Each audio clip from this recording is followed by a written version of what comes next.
But it looks like we do, oh, here we go. Looks like we do have a quorum. A few people joining us on YouTube, and we have achieved our quorum. So with that, I'm going to invite our admin council chair. Are you starting us off? Are we getting the slides, guys? Any luck?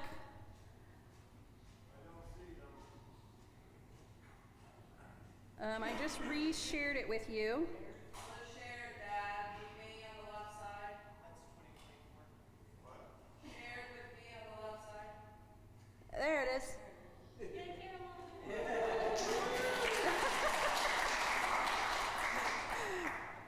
Caroline Friedley saving the day. All right, next slide.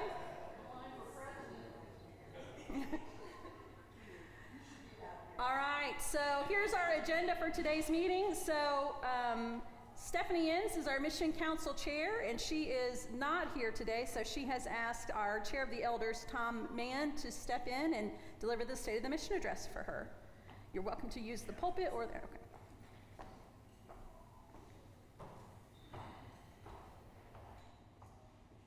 Please don't let my imperfect delivery get in the way of Stephanie's words. All right, our Mission Council Chairperson, Stephanie Inns, is traveling to Colorado today, so I will be reading her State of the Mission address. Our mission, granted in God's radical love, calls us to live out three foundational commitments: building a welcoming church, a just community, and a sustainable world. These pillars are not simply ideals, they share who we are and how we move through the world together. As chair of the Mission Council, Stephanie offers her reflections on the meaningful ways our congregation has embodied this mission in the past year. So the first pillar of our mission is to create a welcoming church. The deacon team serves as an important role in being the first faces at Downey. If you're a deacon, raise your hand. Their steady presence at the communion table and kind smiles at the Welcome Center embody the fact that Downey is striving to be a church that truly welcomes all. Our elders, raise your hand, play a vital behind-the-scenes role in creating a welcoming and caring church community. Through handwritten notes, thoughtful emails, and occasional texts, we try not to spam you, they ensure that members feel seen, valued, and connected throughout the year. Their quiet, consistent outreach reflects the heart of our church, one rooted in compassion, hospitality, and the deep belief that every person matters. Music plays a vital role in our worship life, helping to create a welcoming and spiritually rich environment for all who gather. At our church, the diversity of musical offerings, from the uplifting contemporary sounds of the Downey worship team that we heard this morning to the timeless beauty of the chancel choir, they reflect our commitment to making worship meaningful and accessible to people of all backgrounds and experiences. Great musicians further enrich our services, offering moments of beauty, reflection, and joy. Welcoming children into our worship service is a vital expression of our commitment to being an inclusive and nurturing faith community. Our children's program, formerly known as Worship and Wonder, has started using a curriculum called A Joyful Path that helps children to connect with the values of our faith in ways that are meaningful to their lives right now.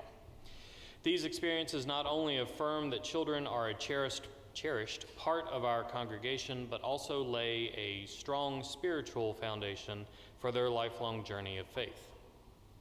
This commitment to engaging children in worship extended beautifully to the Advent season with the return of our Christmas pageant, coordinated again by the talented Brady Briggs. Gathering outside of worship is essential to deepening the life of our church community. These gatherings provide space for meaningful relationships to grow, for faith to be shared, and support to be offered through life's joys and challenges. As everyone should know by now, the church is celebrating the 150th anniversary of our founding, and we are in the midst of a year-long celebration planned by our anniversary team. Events have included a church-wide scavenger hunt that brought out our sense of adventure and a lively drag bingo night that showcased our commitment to inclusive fellowship. Next weekend, several members will continue the celebration with a trip to Crystal Lake, Michigan, giving them a chance to relax and reconnect and make new memories together. And the celebration isn't over there. More special events are still to come as we honor this milestone year. This year, our Downey Academy provided opportunities for members to deepen our understanding of faith, both its beauty and its challenges, with the guidance and expertise of Pastor Adam and member Stephanie Dickey, who I saw earlier. There she is. Lost my place. Helped us to engage with the topics of Christian nationalism and the history of Christian art. The Downey Academy also honors the importance of caring for our whole bodies, body, mind, and spirit, as part of our faith journey. Our worshipful yoga sessions, led by Paula Lamy, encourage mindfulness, inner peace, and connection, both to oneself and to the sacred. Paula also organized our church's first sound healing and yoga event in January, inviting participants into stillness, reflection, and renewal. Our Families Fellowship group, which meets monthly, offer parents with children from birth to 5th grade a chance to share a meal, enjoy meaningful conversation, and build relationships with others walking a similar path. This year, we were proud to help launch the region's Quest program, which is coming up on its 1-year anniversary. It's a new initiative designed to foster faith formation between parents and children in creative and engaging ways. An active youth group is vital to our church's mission of nurturing faith and community across generations. Meeting monthly, our group for 6th through 12th graders offers a safe and welcoming space where young people can explore Christian spirituality, build lasting friendships, and grow in their sense of belonging. This ministry not only strengthens the spiritual foundation of our young members, but also helps share compassionate, engaged leaders for the future of our church and community. And I can say, as reflecting on what Melody said earlier, seeing so many youth and young adults involved at General Assembly gives me great hope for the future of our big church and also for the church here at Downey. This summer, we were thrilled to send 3 of our youth to church camp, and all of them had a fantastic experience. This was our 2nd consecutive summer with youth participation, including one first-time camper. We're encouraged by the growing connection between our young people and the regional camping program, progress that is worth both celebrating and continuing. The program is a true gift to our region, and our youth represented our congregation with enthusiasm and grace. Our pub theology small group offers a welcoming space for thoughtful conversation and community building centered around questions of God and faith and life and burgers. Finally, our pickleball ministry offers a space where people of all ages, backgrounds, and skill levels can come together for exercise and laughter and meaningful connections. Throughout the year, we engage in events and celebrations that not only strengthen our bonds as a congregation, but also deepen our connection to the wider Irvington and Indianapolis communities. This year, those events included our annual hog roast, participation in the Halloween Festival, the Indiana Landmarks Holiday Church Tour, our popular Advent's Arts and Craft Workshop, the fun and lively euchre tournament, for you people who play euchre, I don't understand you, the Easter pancake breakfast and egg hunt with the co-op preschool. A major highlight of the year was the return of our Madrigal Feast and concert, a Renaissance-themed dinner theater that combines a multi-course meal and dramatic performances and musical interludes. The event was met with great enthusiasm and was a resounding success. Building on that momentum, this year we plan to offer a concert-only performance on the Friday evening, followed by the full thing with the feast and the concert on Saturday and Sunday. Our performing arts ministry is in the midst of yet another successful summer music series. The concerts in the courtyard, started by Anthony Lineberry, who many of us remember and love, features local and regional talent. Concerts are free and open to the public. This year's lineup included Downey member Sam Bindewald's band, Rusty Scissors. Throughout the year, our music ministry's visits to local retirement homes and participation in various community events, such as the Irvington Farmers Market, the Irving Circle Concert Series, and our own annual hog roast, gives us the opportunity to extend the spirit of our church beyond our walls using the gift of music to build connections, share joy, and embody our commitment to being a welcome and engaged presence in the wider community. Second pillar of our mission is to create a just community. The social justice ministry pursued our mission through events such as supporting the Irvington Presbyterian Church in kicking off the second annual Irvington Wellness Fair, which kicked off the Halloween Festival. The festival is a week long of events, and the Wellness Fair started that week. Fair provided free health screenings, vaccinations, health information, and giveaways for the community. Social Justice Ministry has also organized outings, such as Black History Month visit to the Levi and Catherine Coffin House in Fountain City that served as an Underground Railroad safe haven for more than 1,000 freedom seekers on their journey to Canada. The ministry invited members to attend the local neighborhood event celebrating Irvington resident Madge Oberholzer, who helped defeat the Indiana KKK in the 1920s. Last fall, the ministry hosted a movie night at Kirk and Amy Friedley's farm, featuring Will and Harper, which is a powerful film that explores friendship, identity, and the transgender experience. The ministry also pursues its goals through education. In the past year, it shared information about bills promoting or hindering equity in Indiana, how to vote early, and participate in events advocating for immigrant rights, DEI programs, and other social justice issues. Downey members have partnered with From Strangers to Neighbors, which is a local refugee assistance organization, to continue supporting 2 immigrant families here in the area, the Abdul Bari family from Sudan and the Abaneri family from the Democratic Republic of Congo.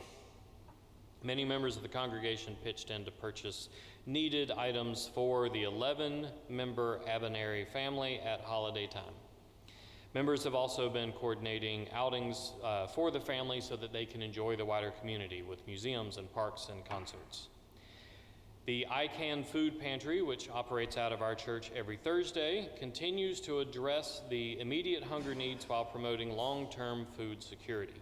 We have to have one in order to overcome the other. In 2024, the pantry served 1,465 families. ICANN's community outreach extends beyond the pantry through its support of the neighborhood free food boxes and the neighborhood food collective giveaways each summer. Our Social Justice Committee, Social Justice Ministry, continues to support this vital work, including helping to stock ICANN's clothing closet with warm clothing for pantry visitors.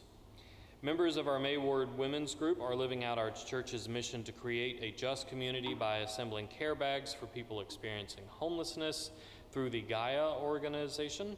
Each bag filled with essentials and a personal note of prayer offers both practical support and a message of compassion and dignity.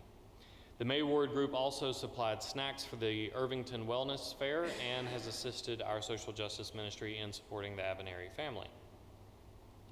At the heart of our mission to create a just community is the call to stand with those who are marginalized and to embody God's radical love through acts of compassion, inclusion, and advocacy. By gathering gifts through our Christmas giving tree for Trinity Haven, we support LGBTQ+ youth experiencing housing instability, offering tangible care and solidarity.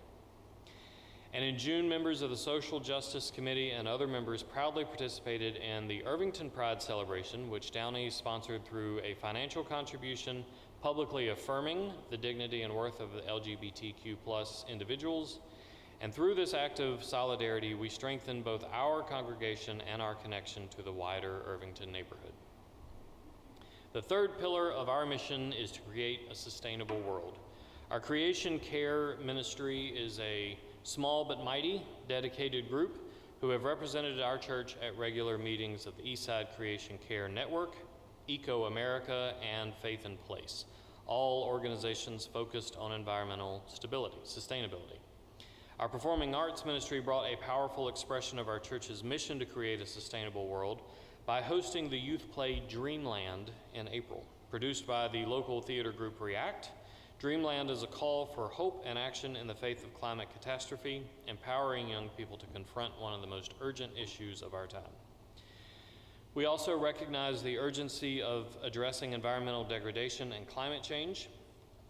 Part of being a Green Chalice congregation, which is one of the things that we are, includes working to make changes that will promote ecological responsibility and better care for God's creation. Using digital bulletins is one small but meaningful way we live out our mission to create a sustainable world. By reducing paper use, we conserve natural resources, minimize waste, and lower our environmental impact. A vibrant expression of our mission is taking root just outside our doors through the Grow in Peace Community Garden, which is a collaborative effort between church members and neighbors to grow fresh, healthy food and build community. We are proud to share that Samantha Lamy is the first member of our congregation to receive a Justice and Creation Fellowship grant from Disciples Home Mission and Green Chalice. Through this grant, Samantha is helping to expand the garden's reach by partnering with the Irvington Community Garden Group and engaging children and families from the church. This work not only strengthens bonds within our congregation and neighborhood, but also advances our shared commitment to food justice, environmental stewardship, and collective care for creation. Our commitment to creating a sustainable world is further reflected in our partnership with a community-supported agriculture group, CSA group, which distributes locally grown produce from Century Hall each week. By supporting small-scale sustainable farming and reducing the environmental impact of long-distance food transport, this collaboration promotes responsible stewardship of the earth. In return, the CSA generously shares a portion of its produce, which is offered to members of our congregation, or is donated to the food pantry, which extends the circle of care and nourishment. As we look for various ways to protect the environment, we also acknowledge that we must care for the long-term health of our building. To maintain our facility, we have made repairs to the roof and replaced the furnace and air conditioning units in the education wing and above the choir room. Our lighting is in a continual process of being replaced in an energy-efficient way as possible. All of these changes provide a healthy, welcoming, comfortable, and more energy-efficient environment within our building. So to close, let's consider what's next. As we embrace our church's new vision statement, we invite every member to reflect on how they and our ministries can bring this vision to life.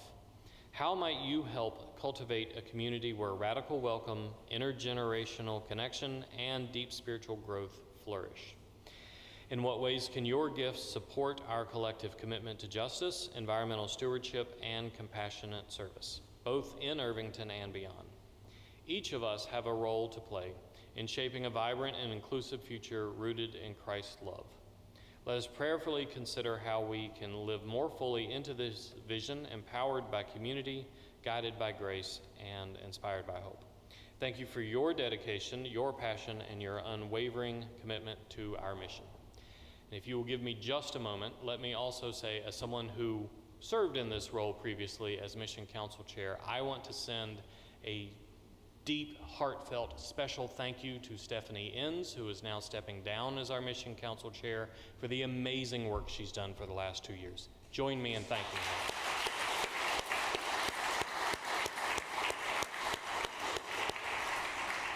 All right, enough of me. On with the show.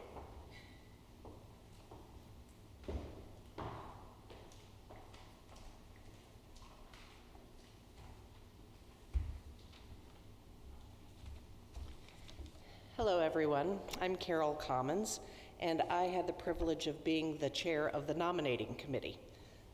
Excuse me. There are several positions that needed to be filled this year, one being Mission Council Chair, Treasurer, and Trustees. There will be slides, I think. When I call your name, I'd like you to stand, but before I do that, I'd like to thank my fellow committee members. Rob Bindewald, Susan Collins, Amy Friedley, myself, Pastor Melody, and Savannah Strever as our admin council chair gave us guidance and support through this process, so I appreciate all of their work. We started in March, I think, So several months of meeting and phone calls and so on. So we have, I think, a really exciting slate of people to vote on, to agree to and vote on. So the officers include, and like I said, if you would stand when I call your name, just so everybody knows who you are. I think there might be pictures, but just in case. For Mission Council Chair, we put forth Maggie Adams McBride. There she is.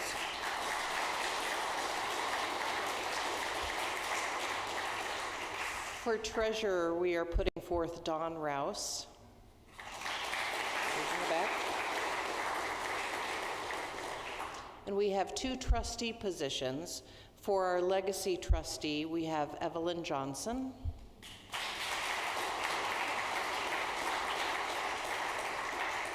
And for our grants trustee, we have Sandy Hawk.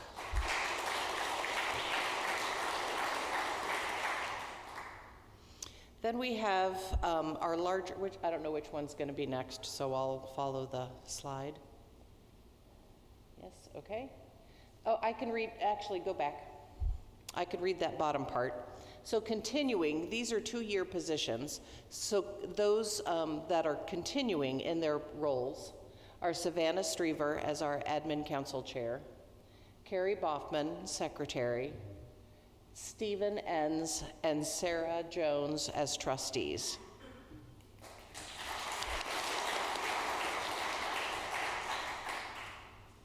Okay, for our proposed deacon slate, again, if you would stand, if you're here, obviously. Josh Anderson. Okay. Susan Collins, who I don't believe is here. Myself. Stephanie Dickey. Stephanie Enns, who is not here. Caroline Friedley. Brody Herman, who I don't believe is in the room, but excited to have a youth back in our team. Andy Whitehurst. And Josh Wilson. Continuing deacons, Mika Baird, Michelle Butler, Toma Baston, Ilana Schinkel, and Dale Toon.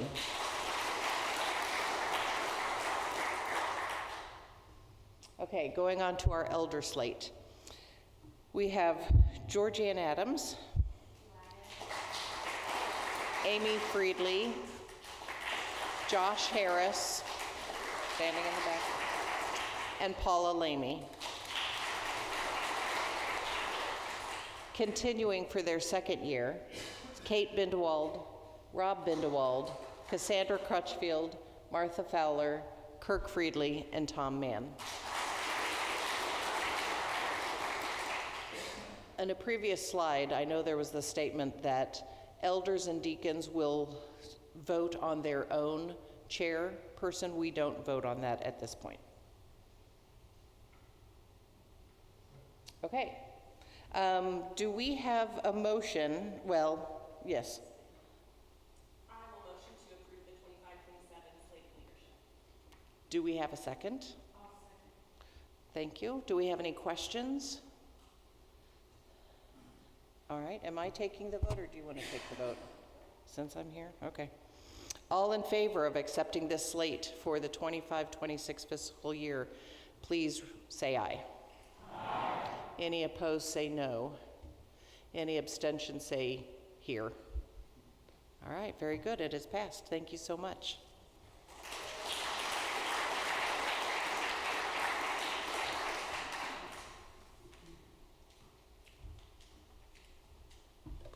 Good morning, everyone. Savannah Strever here, Administrative Council Chair.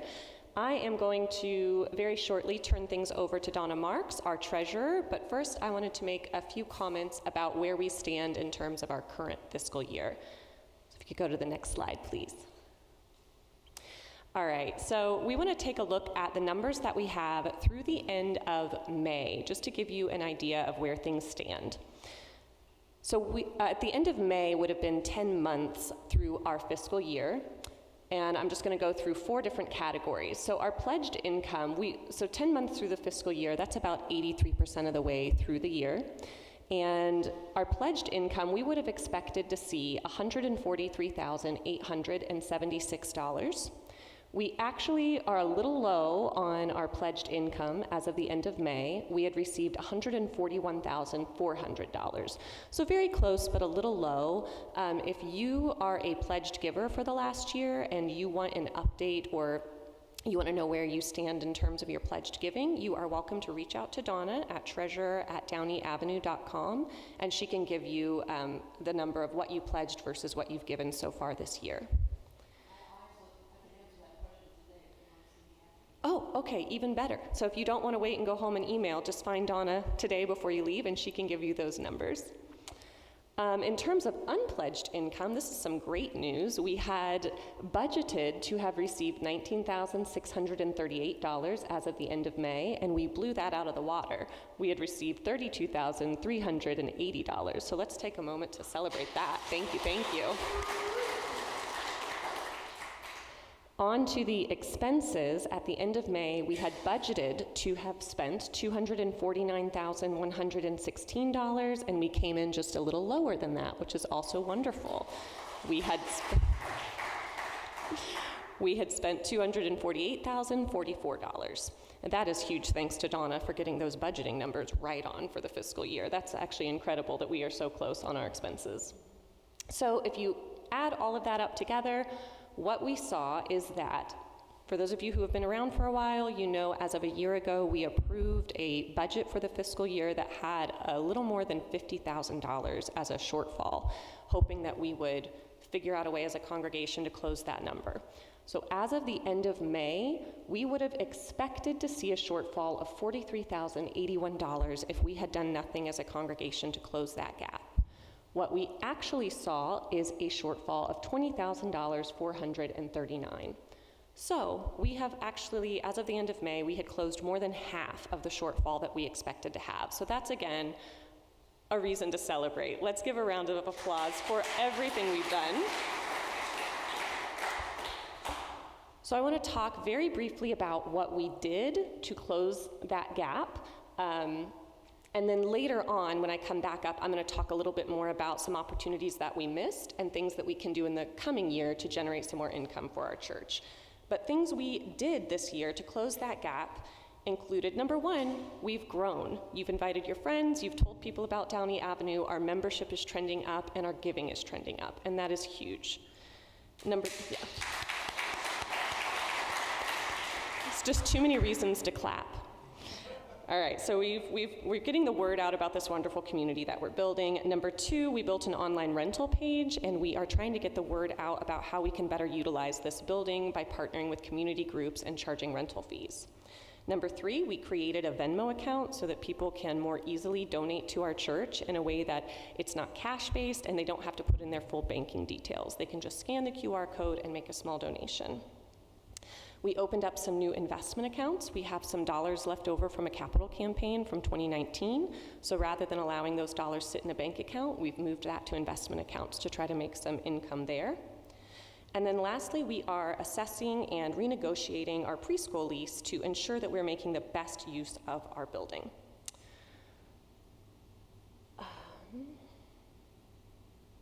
Okay, I will invite Donna Marks up now to talk about the future year's budget. Thank you so much.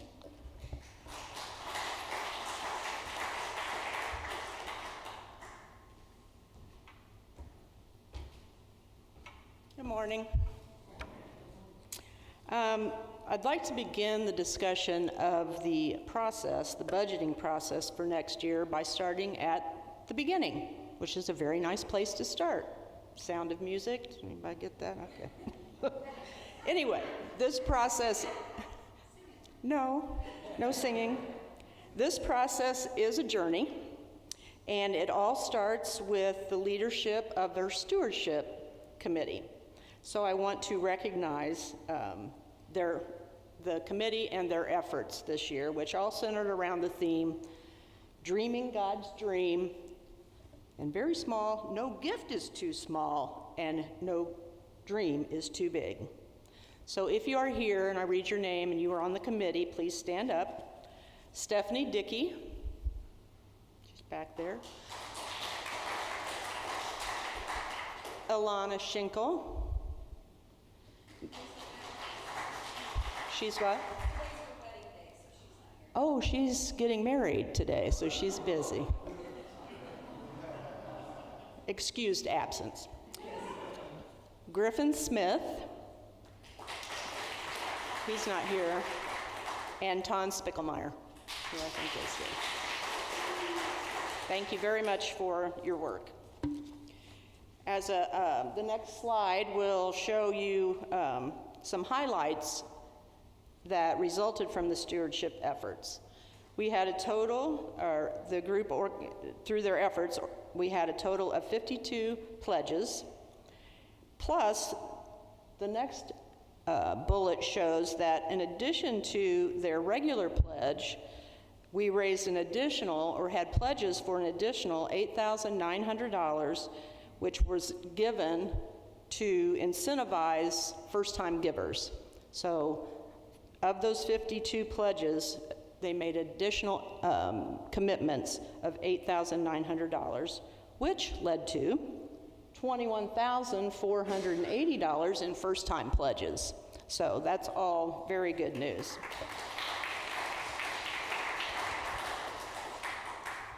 Next slide. We're going to delve into the nuts and bolts of the budget, and I will try to be brief, but give you an idea of where we stand for next year. Starting with the income side of the equation, we're going to talk first about the offerings, our income offerings. We had $165,107 in pledged commitments. We anticipate $64,169 in non-pledged giving, and that's based upon anticipated gifts of folks who are regular givers but did not fill out a pledge card. Other offerings, $2,074, that is loose offerings that come in the offering plate, and that's just a reflection of the past 3 years. We look at that giving and anticipate what we might receive. So our total offering income is expected to be $231,350, and that figure represents 83% of our income that we expect to have. Next slide. We are budgeting some few dollars that we're pulling from existing dedicated funds. Essentially, we have two types of dedicated funds. The first are called standing funds, which are funds that members or people give in memoriam to individuals who have been part of the church. And the three categories that qualify or are called standing funds are the building fund, the music fund, and the outreach fund. We have an additional fourth standing fund called family ministry. But we're pulling $1,000 each from those standing funds. And then we have a couple of, we have more than a couple, but from a couple of our temporary funds, we are pulling some money. The first is from the COVID Relief Fund, and that was set up 5 years ago now to raise money to help members in the congregation or people in the community that needed extra assistance due to the pandemic. And we still have some dollars there, so we're pulling in $1,000 from there. And we also have a youth fund, and we're going to pull in $800 from there specifically for sending kids to camp. So that's how that money will be used. So 2% of our income will come from these funds, and that's $4,800. Next slide. The next thing you'll see is income that we expect to use that comes from endowments and bequests. The first amount is there are members who have set up memorial accounts, and Downey is the beneficiary of interest from those accounts. And that will total $2,728 in interest from those memorial accounts. One past member has set up an endowment in Downey's name, and we draw off the interest for that from that endowment, $3,533. And then we have Downey's overall endowment that was established, I think, maybe 40 years ago or somewhere around that. And we draw off against interest. We will be drawing against interest from that account too in the amount of $23,108. So the total from endowment and interest of $29,369, which represents about 10% of our income. Next slide. Other income sources from rents, and this is the $7,869 is based upon our current agreements that we anticipate renting our building. They're either current renters or ones that have contacted the church about renting next year, and it also includes rent from the preschool. The next category is refunds and rebates. This amount includes those who opt to pay the Vanco fees for their online giving. That amount is in there, and also we receive credit card, from our credit card expenses, we get cash back. So that's what's in that category. And then there's $4,000 budgeted from fundraisers and miscellaneous. We had two major fundraisers last year, the euchre tournament and the hog roast, and we anticipate fundraiser in the amount, in that same amount this year, $4,000. So the $14,422 from other income sources is another 5% of the budget. So here you just see a listing of those categories that I just covered, and the income side totals $279,941. So, yay, yay, yay. And so I just want to say, if you have any specific questions about any of that income, I'd take those questions now before we go on with expenses, just to make things clear. Ton? I just wanted to mention that there was one member of the stewardship committee that was omitted from the slide. Oh, Darlene Garner. I'm sorry, Darlene. She's here, stand up.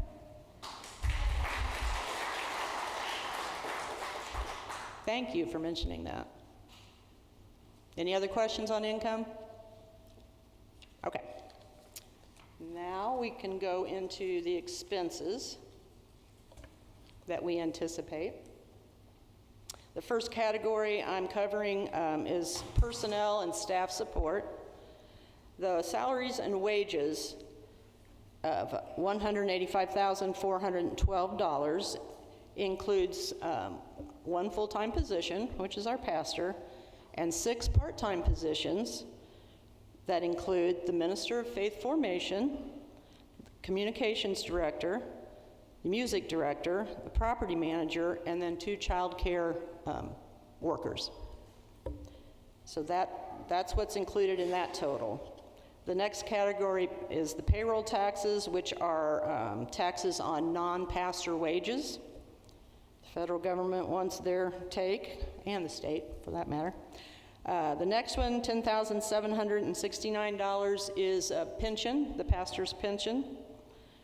$1,095 is the cost that we pay for a payroll service to cut the checks and file our tax forms. Healthcare benefits and professional support, $5,850. That includes healthcare benefits as well as mileage, pastor mileage, professional meetings, continuing ed, and any kind of materials that the pastors might need as they do their job. So, personnel and staff support, $211,426. Next slide. We have 2 categories of overhead expenses. The first one is what we call the general administrative overhead. That includes insurance, supplies and equipment, which are office related, like copier, postage, paper, etc. The financial management, the $8,211, is a contract we have with a company called Books in Order, and they basically manage and track and do reports for all of our finances, incoming and outgoing. The Vanco, which is our online giving portal, there are fees associated with that. So some fees are reimbursed, and we covered that under income, and this is the additional fees, transactions, and monthly fees that are associated with that. Telephone, internet, and the Zoom subscription, and miscellaneous. That's just miscellaneous. I can't add anything to that. But this total general administrative overhead is $32,512. Next slide. The second category of overhead is facility administrative overhead. The first category is our utilities, water, sewage, gas, and electricity. Then we have a contract for monitoring our security alarm system. The next category is building supplies. Those include general building supplies like toilet paper, paper towels, etc., and also cleaning supplies. Next category is maintenance inspections. That includes annual, and I think maybe twice a year, for our HVAC system. We have regular inspections of those, and also our fire and safety inspections. Building repairs, the amount you see there, $10,800. We know that we have an immediate need for a new HVAC unit for Century Hall. In fact, I have heard that our food pantry has been sweltering, and that there's talk of either canceling it this next week because it's expected to be about 90 degrees, or trying to figure out another way to handle the food pantry because it's so hot in Century Hall. So that's an immediate need. The last category there is yards and sidewalks. Primarily that's snow removal, which we do in concert with Mundell and Associates across the street.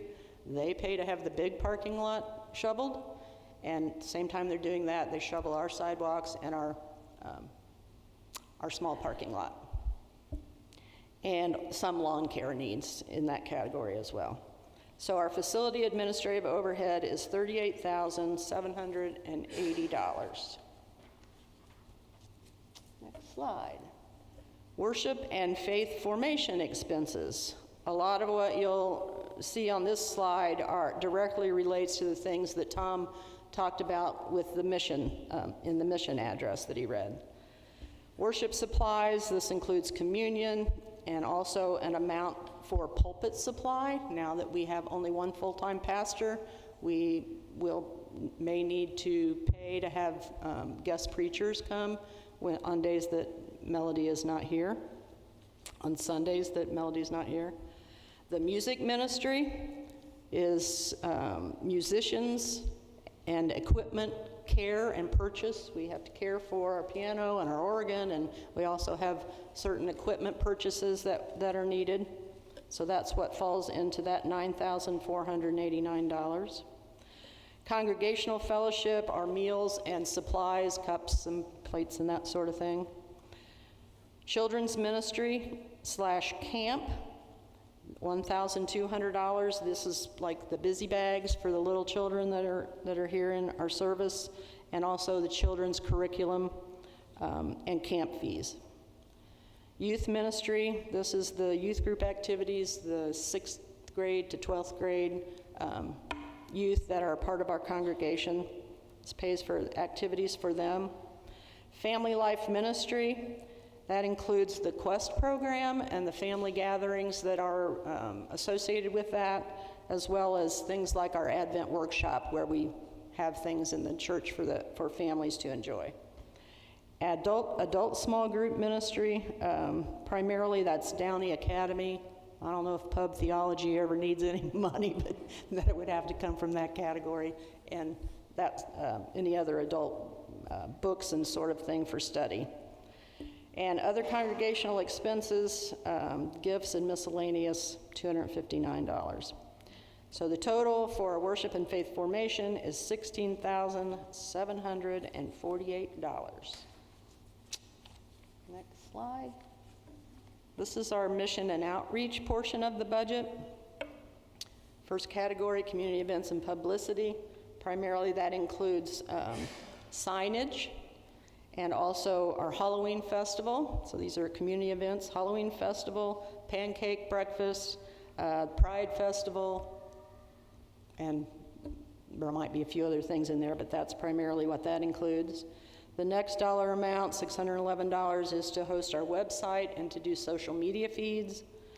New member and welcome ministry, that includes our gift bags for new members and the Downey 101 luncheons. It also includes, I guess, the tree, where we print new names for new members for the tree. And next category, ministers' discretionary fund. The $1,000 that we've taken out of the COVID fund, which was created to assist members and community persons who have needs, we have put that here in the minister's discretionary fund to assist with those types of requests that come to our pastor. Outreach grants. We have $3,000 that the Mission Council can give donations to organizations who have missions that are in line with Downey's mission. Disciples Mission Fund, $6,941. This is calculated as a 3% of our offerings that the church anticipates, and that is those are dollars that go to the larger church. The things that Melody talked about in the sermon and Tom mentioned as well, also Don Rouse talked about in the mission moment.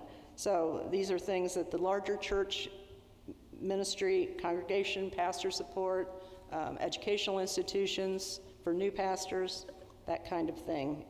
That money is used for that. So that's $13,531. Next slide. This is a list of the categories that we just talked about and how much we anticipate having to spend. $312,997. And I'll ask for questions on expenses, if there are any, before we move forward. Yes?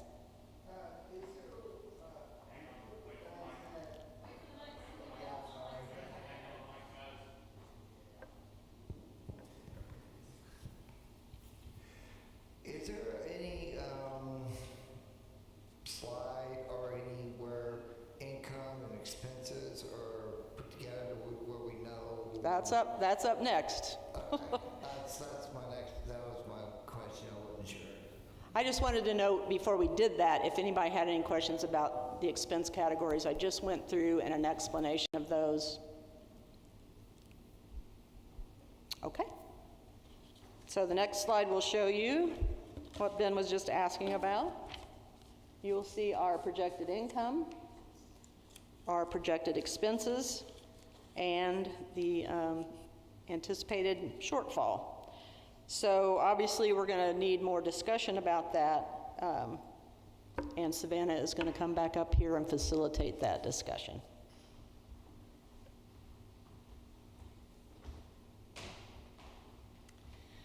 All right, before we do that, I want to take a moment to just recognize Donna, who is wrapping up her 2 years as treasurer.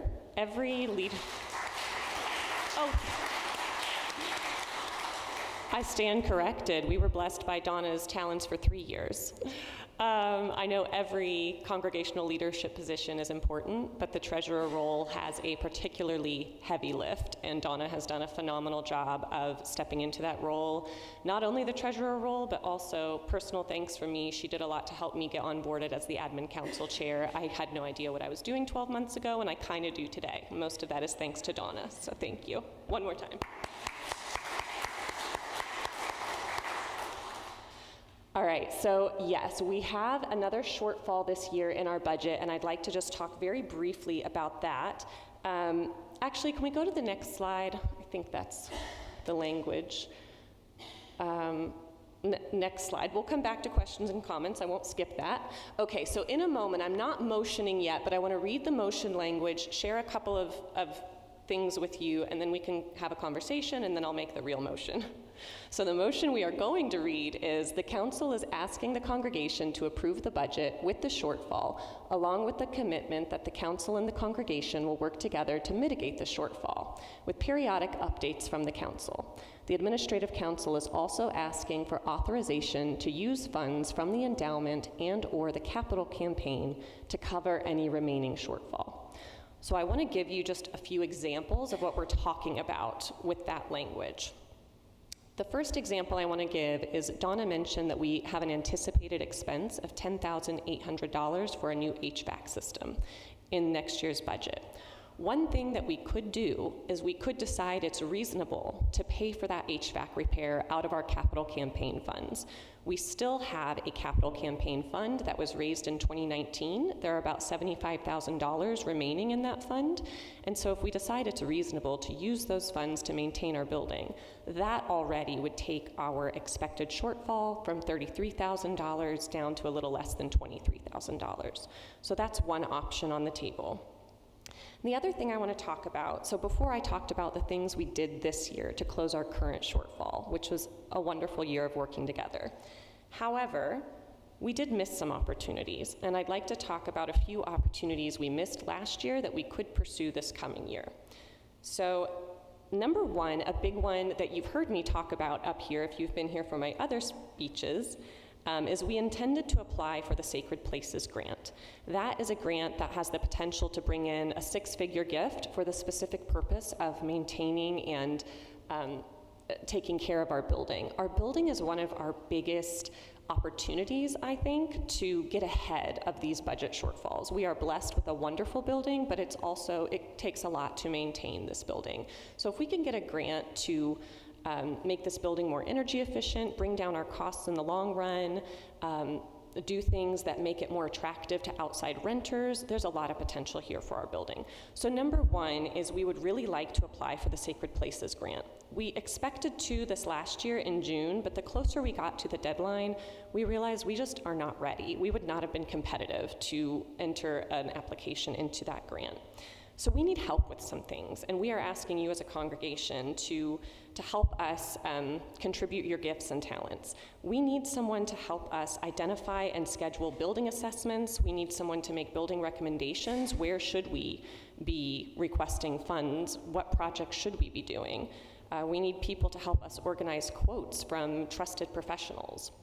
If those are things that you might have skills or talents to help us with, we would welcome you coming to speak with us and getting involved in that project. Another thing we will need help with for the Sacred Places grant is people to help prepare written sections of the application. So someone with detailed knowledge of the church history. There's an entire question that we have to answer about our church's history. There's an entire question that we have to answer categorizing all of the different ways our building is utilized by the community currently, and all the different ways the building could be utilized by the community. So if those are things you have skills in, number one, just knowledge of the church, knowledge of the community, or excellent writing skills, come and talk to us, and we can try to connect you with the right body of people who will be working on that application over the coming year. And another thing we've talked a lot about, but we just haven't had the bandwidth to bring to life, is using our building for more entrepreneurial endeavors. So one example that we've thrown around quite a bit is turning our kitchen into a commercial kitchen. We could actually partner with different chefs to come in, pay us to use our space to prepare their products. However, that takes an assessment by the county health department. That's definitely going to take upgrading certain parts of the kitchen so that it's up to code. It's going to take marketing to get the word out. So that's just one of a few different entrepreneurial ideas we've had that are kind of on the back burner, because as the admin council, we're kind of keeping things together month to month, day to day, and we need a little extra a little extra bandwidth to make progress on these bigger projects. So if you're interested in contributing to those, please do reach out and let us know. All right, I think that's all the words I have for you today. We can, yes, go back to our congregational comments or questions. Now that you kind of know a little bit more about our vision and what we're thinking with that shortfall, what questions or comments do you have?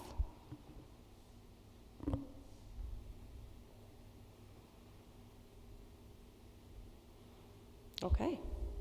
I was told recently, I shared this at the admin council meeting, you're supposed to wait 8 seconds for a response before you go on. So I think that was the obligatory 8 seconds. Are we ready to take a vote? Okay. If you could go on to the official motion slide, please. I think it might be one more. Okay, so if you're voting in person, oh, this says paper ballots, but are we doing a voice aye vote? Okay, so if you're in person, you can say yes or no, and if you are in the online chat, please type yes, no, or abstain. I will read the motion one more time, and we can take a vote. So I motion to approve the 2025-26 fiscal budget. The Administrative Council is asking the congregation to approve the budget with the shortfall, along with the commitment that the council and the congregation will work together to mitigate the shortfall, with periodic updates from the council. The Administrative Council is also asking for authorization to use funds from the endowment and/or the capital campaign to cover any remaining shortfall. All those in favor, please say aye. Oh, I'm so sorry. Thank you, Melody. We need a second. Tom Mann, and I heard another voice, but I'll say Tom Mann seconded. Okay, all those in favor, please say aye. Aye. Any opposed, please say no. Anyone abstaining, say here. The motion passes. Thank you very much.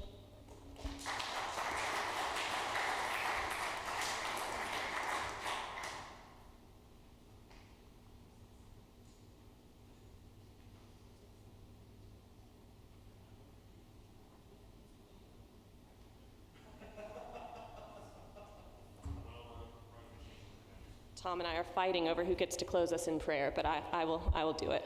Go on to the next slide, please. All right, if you could bow your heads with me. Oh, well, I actually shouldn't ask you to bow your heads because this is a call and response prayer. This is why Tom should have done it. This was Tom's job. All right, loving God, we are grateful for the community at Downey Avenue Christian Church where we are safe to be ourselves and bring both our greatest joys and deepest burdens.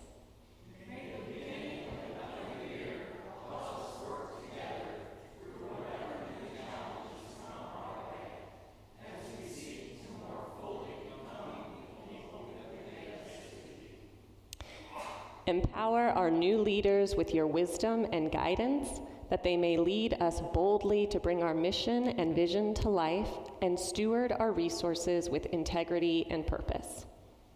Help us each to our heart to make the community whole and draw the circle wide as we commit ourselves alongside one another to be transformed by God's radical love to build a welcoming church, a just community, and a sustainable world. Amen. Thank you for joining us. Please don't forget, if you have a few moments to stick around to celebrate Pastor Adam, we will see you across the hall. Thank you.